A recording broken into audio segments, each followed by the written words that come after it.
আলামিন ফার্নিচার একাধিক সুযোগ পেয়েছিলেন ম্যাচে। প্রথম শট ভারপ্রাপ্ত বিপক্ষে গোল করেন অনেকটা বাইরে, 1-0 দলে পিছিয়ে। দলের ক্যাপ্টেন ভদ্রলোক পুরো হালি শহর এক সময় যিনি নেতৃত্ব এবং সাম্রাজ্যের কথা বলতেন, তার সামনে দলকে এগিয়ে নিয়ে যাওয়ার পালা। জার্সি নাম্বার 30 পুরো ম্যাচ দুর্দান্ত নৈপুণ্য, কিন্তু দলকে করলেন হতাশ। কোথায় মারলেন এই তারকা ফুটবলার? গোল করেন অনেকটা বাইরে।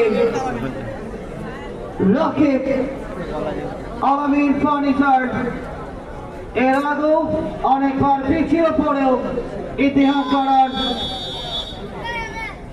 যাদের অনেক ইতিহাস রয়েছে সেটি দেখার পালা, এবং তিনি তার উৎকর্ষকে অনুসরণ করলেন ভারতবর্ষের বাইরে।